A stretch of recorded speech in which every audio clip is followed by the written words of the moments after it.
This is part of the longest standing ovation in the history of the Oscars. The man on the receiving end is a great revolutionary. He transforms silent comedies from often shambolic fillers into feature-length works of art.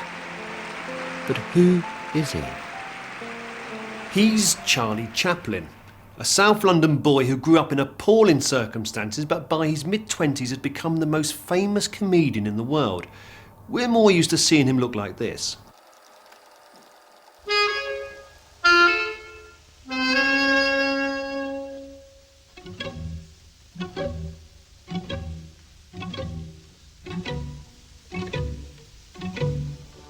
In this programme, I want to explore the comic world of a man I admire so much.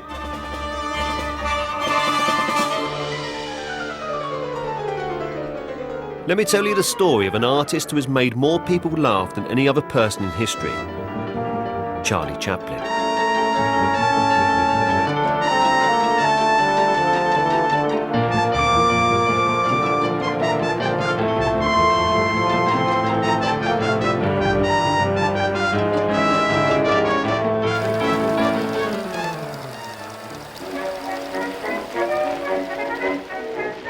Let's begin in 1921. Charlie is returning to Britain from Hollywood.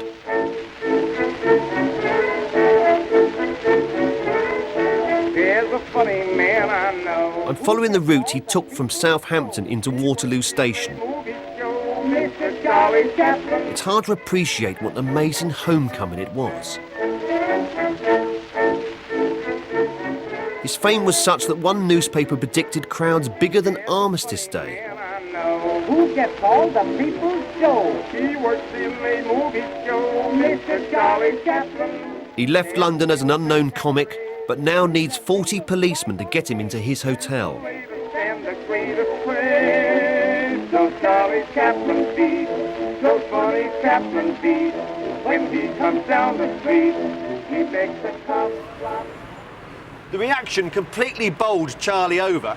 While he was staying here at the Ritz, he received over 73,000 cards, letters, probably all inviting him to dinner.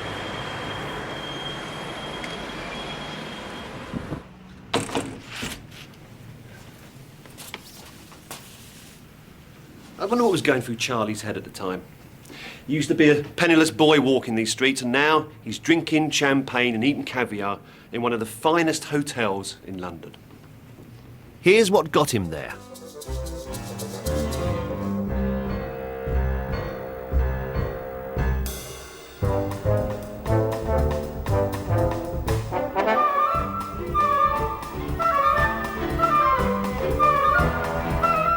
It was comedy like this that drew crowds to Charlie.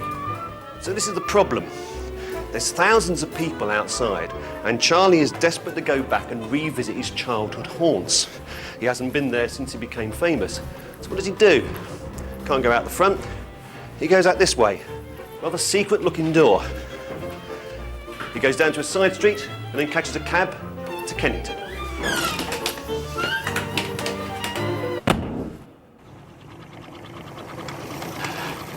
For Chaplin, it was a journey back in time, back to childhood, back to those South London streets.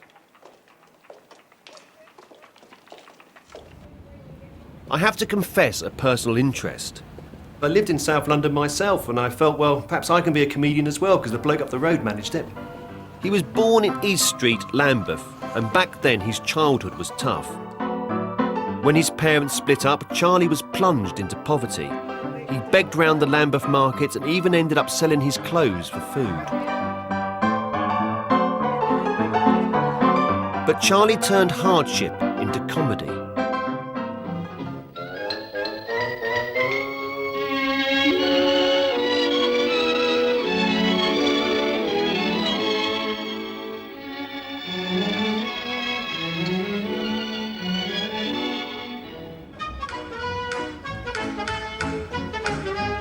Walk around Lambeth, and as a Chaplin fan, you get a strange feeling of having been here before. The bus route to the Oval Kennington. And now, Charlie's version, built in California. Here we are in East Street, where Charlie Chaplin was born. It's not too difficult to imagine that, well, he could have used these backgrounds as inspiration in his own films. I'll show you what I mean.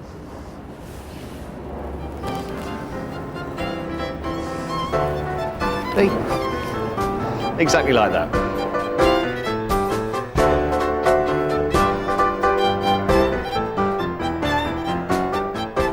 Begging on these streets must have been a bed of roses compared to where Charlie went next, the workhouse.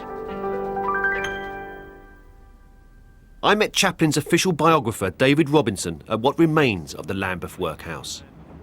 The one thing that every citizen was terrified of was going to the workhouse. Going to the workhouse was something like slave labour, and it was a great humiliation and shame to come to the workhouse, and also very unpleasant.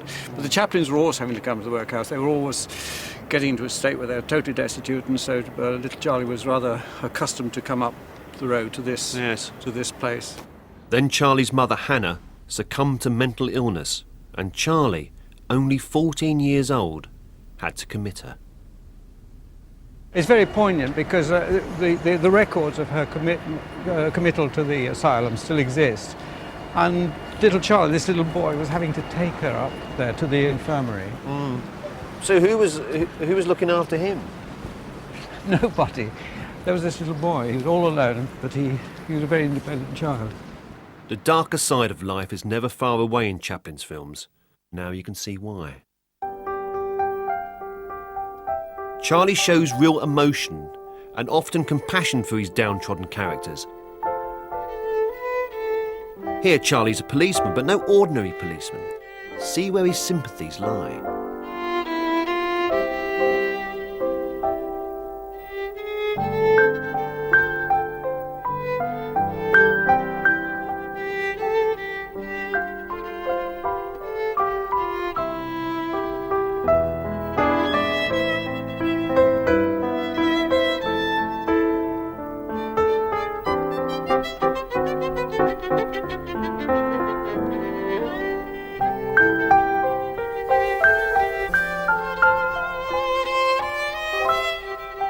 Some people can't stand Charlie Chaplin. They attack him for the use of sentiment in his work. But most of these people have only ever seen a Chaplin film shown on a dark, scratchy print at the wrong speed with inappropriate music. How can you possibly judge?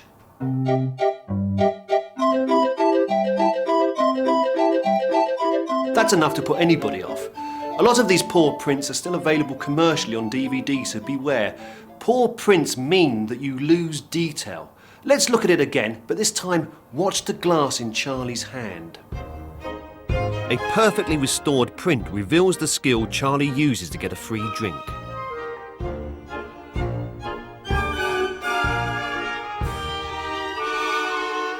You see, poor prints are literally no joke. It's not surprising people lose interest when they can't even see the gags. Someone who, like me, is more than happy to fight Chaplin's corner is comedian Sanjeev Bhaskar. Even when I was at school, it was kind of, Charlie Chaplin, you get one group of people going, I hate him. And you go, but surely isn't that clever, the bit he did when he's drunk and he comes, isn't that clever? And I go, no, it's not. Charlie arrives back drunk and tries to get to his bedroom.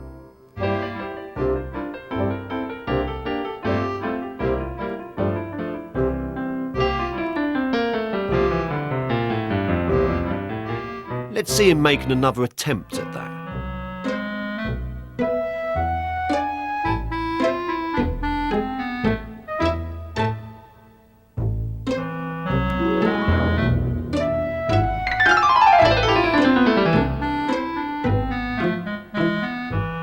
Yeah, the thing to get angry about comedy has got to be one of the most joyously bizarre. Yes, nobody gets angry about conundrums. music. They don't say, how dare Tchaikovsky write another piano concerto? Just so puts me that orchestration absolutely really annoyed me. It ruined my evening, ruined my Not day. 3 bassoons, please, in the name of Three God. bassoon needs a third bassoon.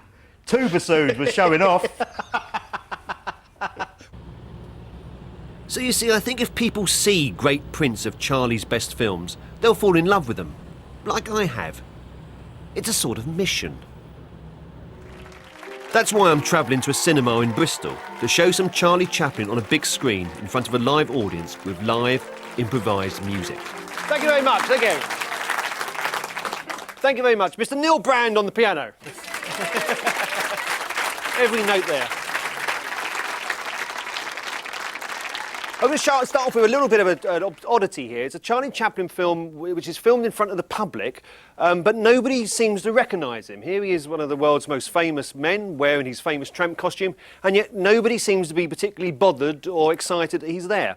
This is from a film called Kid Auto Races at Venice. But let's have a look at this, and this will start us off. Thank you.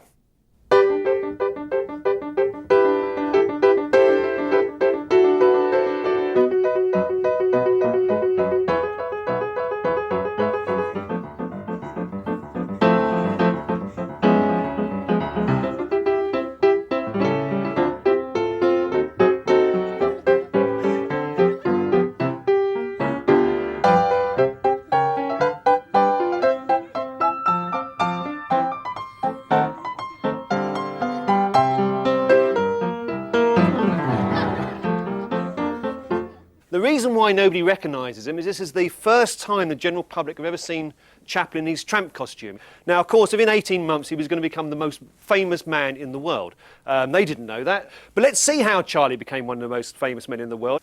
So this is A Dog's Life.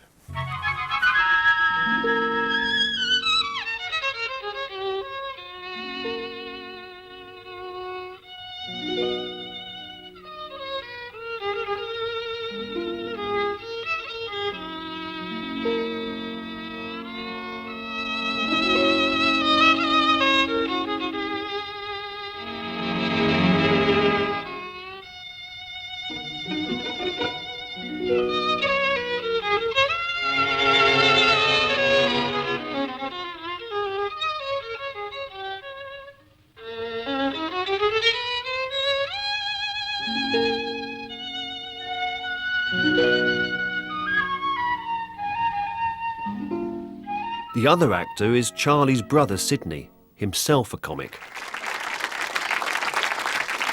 So that's about 1918, and it's beautifully staged, that whole sequence, beautifully choreographed, just one camera. I just love that moment.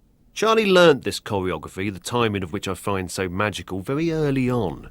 His parents, Hannah and Charles Chaplin Sr., were both music hall stars. Charlie's first stage appearance was at the age of 5. At 9, he and his brother were appearing in travelling shows, and by the time he was in his teens, he was making a name for himself on the London stage. No footage exists of Charlie on stage, but this scene was shot in such a way it gives us the impression of watching him from the stalls.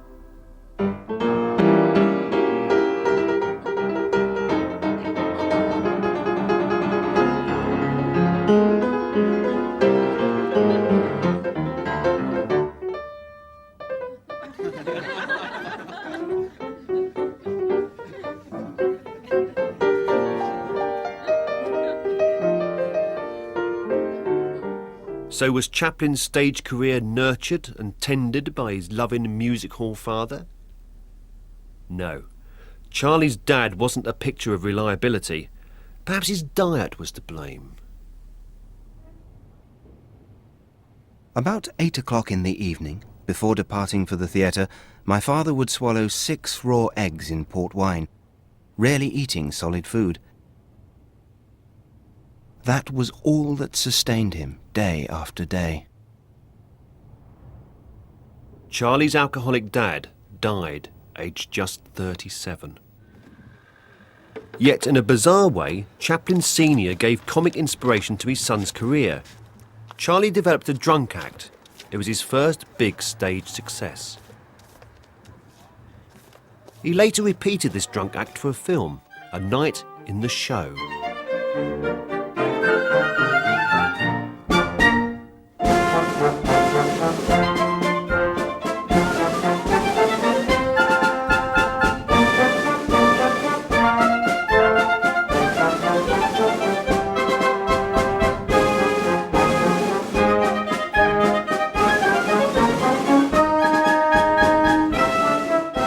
The gag you're about to see was first performed by Charlie on the London stage. It triggered his big break. His bosses were so impressed by it, they picked him to tour America. Watch the loaf of bread.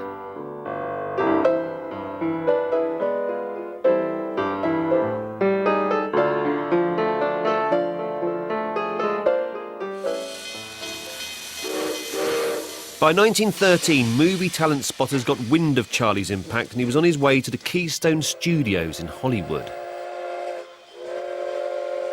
Keystone films were immensely popular. They were in such demand a new film was made every few days.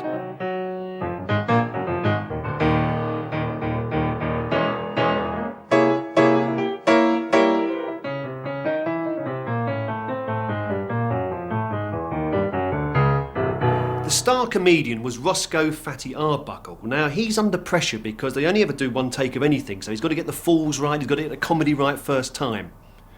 But when you're rushing, elementary mistakes are made all the time. These boys throw the food at the policeman, but it's all going in the wrong direction.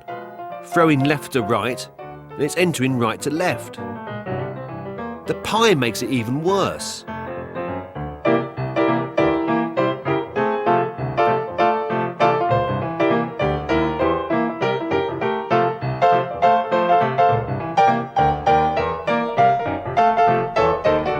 Chaplin was still very junior at Keystone when something extraordinary happened. Put on comedy makeup. Anything will do, his boss Max Sennett told him. I was undecided whether to look old or young, but remembering Sennett had expected me to be a much older man, I added a small moustache, which, I reasoned, would add age without hiding my expression. I had no idea of the character, but the moment I was dressed, the clothes and the makeup made me feel the person he was. By the time I walked onto the stage, he was fully born. Chaplin was on his way to becoming the most famous comic creation in history, the Tramp. I felt he was a reality, a living person. He ignited all sorts of crazy ideas that I would never have dreamt of.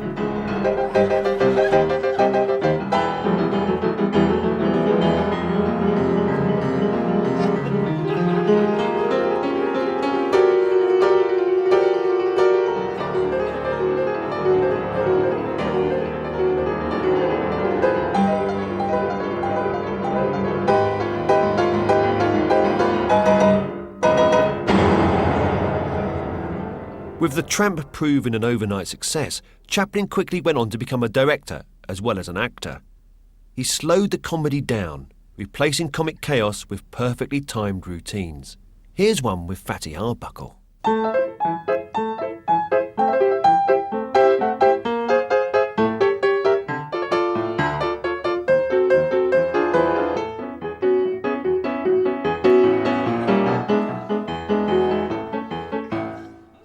Now, in the Keystone films, Charlie Chaplin kicks a lot of people up the arse.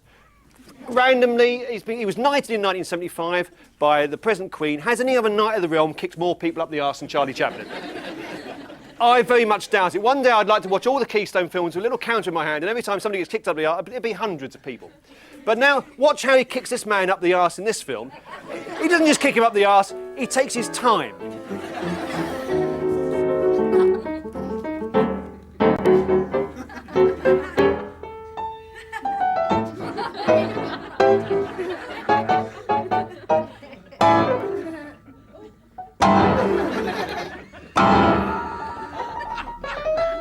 Chaplin would direct entire scenes around just one prop. Here his screen wife has dressed up a punch bag to look like the man we just saw in the park. Charlie comes home drunk enough to be fooled.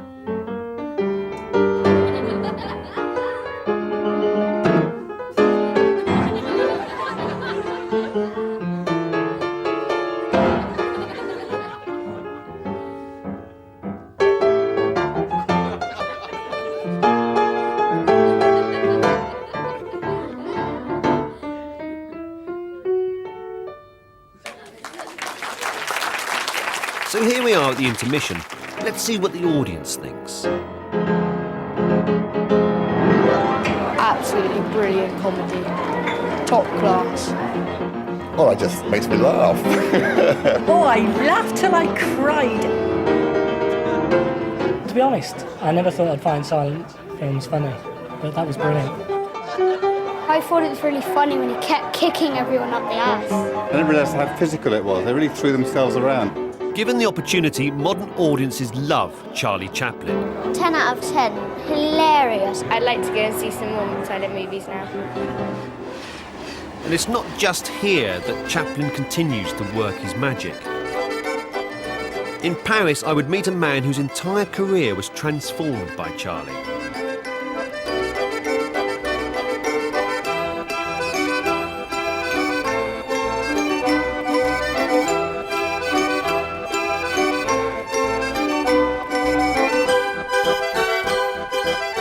For over half a century, Marcel Marceau has been thrilling audiences with his mime. But without Charlie, it would have been very different. I had a great love for theatre, and I want to be a speaking actor. And when I saw Chaplin, I said, he says everything without speaking. And I said, I want to be a mime.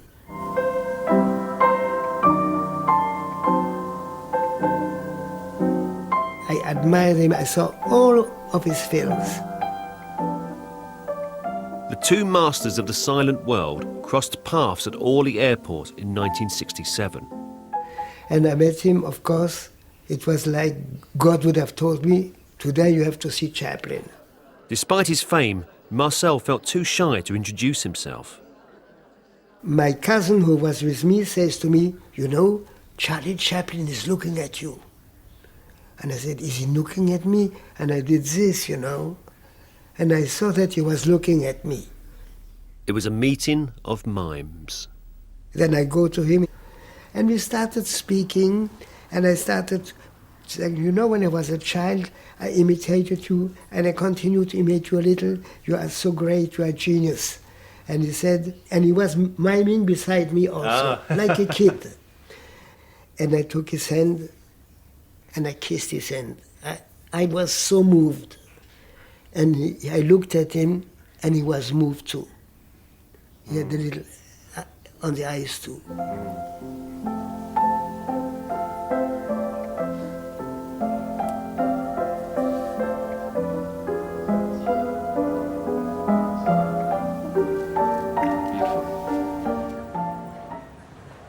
Given the worldwide adulation for this son of London, you'd expect our capital to be crammed with monuments to Charlie's genius, to his acting, his directing. We have one statue in Leicester Square. Well done, London. I met up there with Chaplin fan Distin Johnson. She was inspired to become an actress after seeing Charlie when she was just 8 years old. The statue was, I believe, unveiled 1981, I think. Can you remember that time? I remember it. I remember something going on, and I was very young at the time. But as an older teenager, I decided I would make a little pilgrimage to come and see it. And I was just so disappointed because it just, for many reasons we'll see, it just doesn't carry any kind of essence of him, really. Yes. First thing I noticed was the cane being in the wrong hand. Of course, he did carry his stick in his right hand sometimes, but he was left-handed.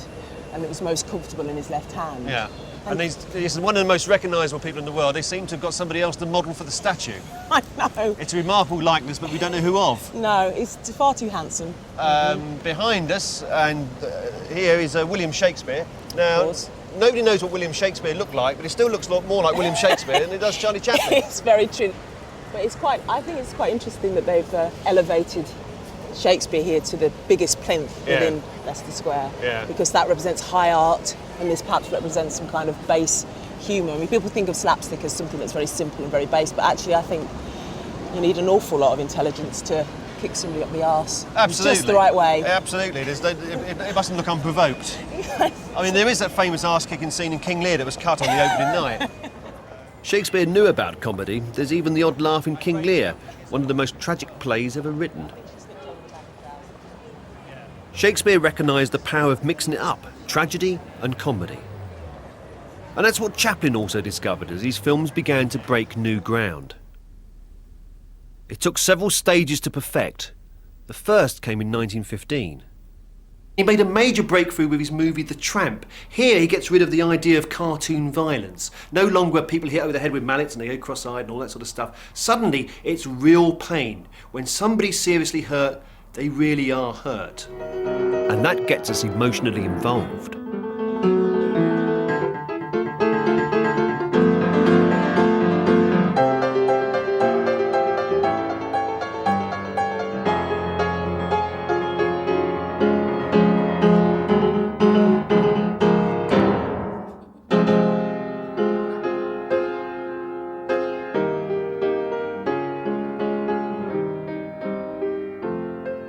So Charlie's really hurt, and we care.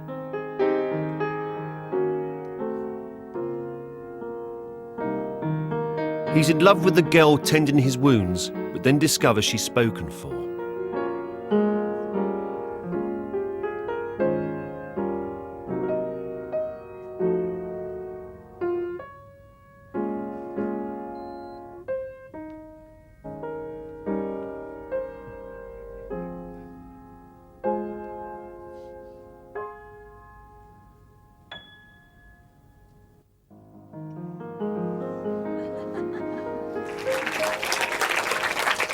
See, we've got an emotional level here now, and so it's that shot at the end of him walking down the street is probably one of the most famous shots in world cinema. People who've never seen Charlie Chaplin have somehow seen that.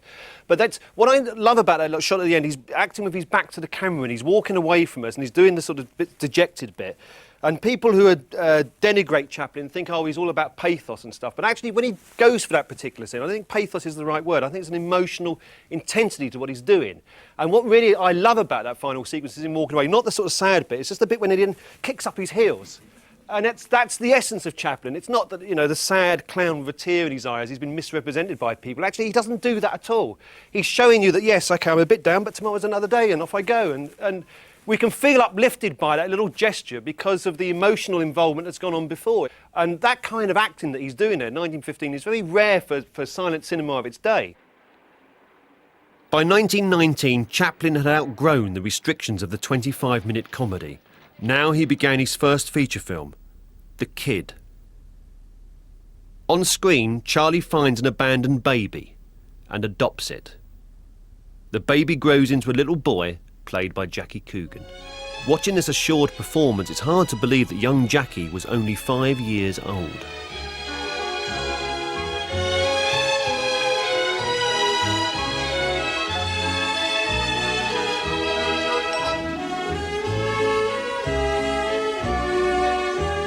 This is also a story about Charlie's childhood. We are glimpsing Charlie's Lambeth traumas right down to the background. I think we're watching two Charlies here. Charlie the little boy and Charlie the grown man. This had the scope to be a feature. People would say, well, who can laugh for an hour? So Charlie realises that perhaps you can't make an out-and-out comedy that's going to last for an hour and a half for slapstick, because people perhaps won't laugh throughout that entire thing. So he uses that emotional level that he first brought into The Tramp, into The Kid. Here, the authorities have discovered that Charlie is not the true father, and they come to take the boy away.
it's quite a harrowing scene, I think, and has a lot of power even today. But in 1921, people were just knocked out by this. This was filmmaking, silent film, comedy filmmaking that they didn't think was possible because it was just so far ahead of what everybody else was doing at this time.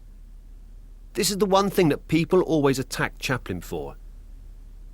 He turns your emotions inside out. People are so streamed now. I mean, you are in television, you are in film. Yeah, this is a children's film, this is a family film, this is an adult film, this is a horror film. That anything that mixes all those up, people kind of go, well, I don't know what it is. Yes. What is it then? Yes. You know, I was laughing 1 minute and then I was scared. Just trying to confuse. I don't like. I'm leaving. Charlie's use of every single emotion in his films is what makes them so special.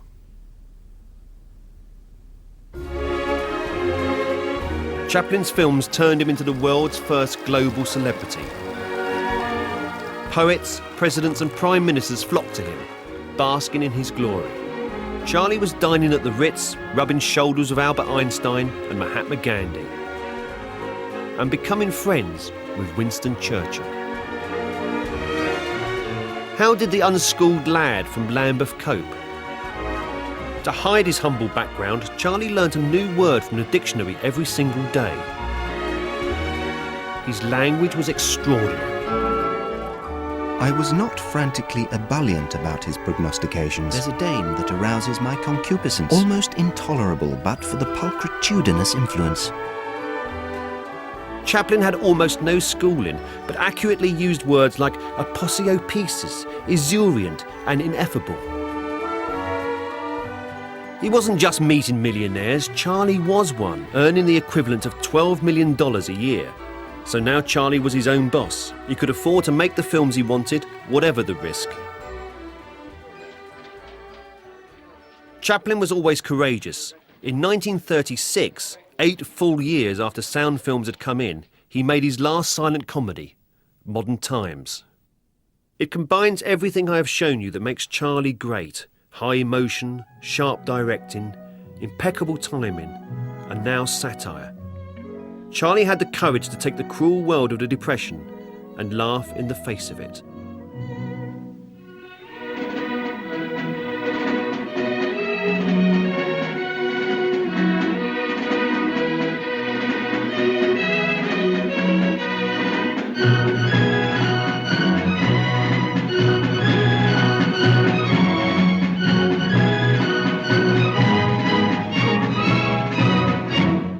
I don't think that silent film could be taken any further than Chaplin took it. As Chaplin reluctantly bid farewell to the silent era, he also said goodbye to his most famous character.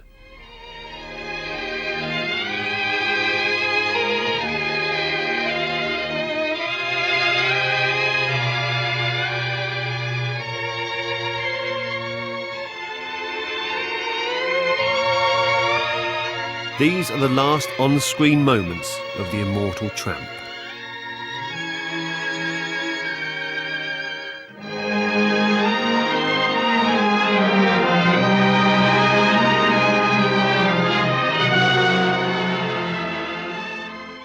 So we're going to finish off with a showing of Easy Street now. No more interruptions from me. Easy Street was a film he made at that time for the Mutual Film Company, where they paid him millions of dollars to be the funniest man in the world. If you know sort of Lambeth, you might recognise that the setting is very much a Lambeth setting. Neil Brand here has magnificently scored the music for it, so I shall leave you in the very capable hands of Mr. Charlie Chaplin and Mr. Neil Brand.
Ladies and gentlemen, thank you all for coming to see Paul Merton Silent Clowns. Today's been Charlie Chaplin. I hope you've enjoyed it. See you again sometime.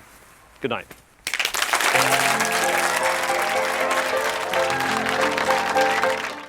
Stay with BBC4 for the remarkable story of a clash of the titans between Hitler and Chaplin, two foes who had rather a lot in common. The Tramp and the Dictator, next.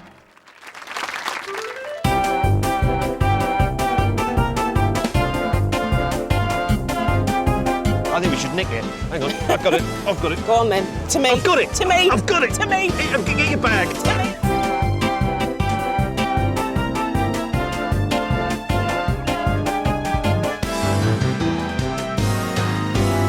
Hang on. Just leave it. No, just leave it, Paul. Leave Just walk away. Leave it. Walk away. Leave it alone. Leave it.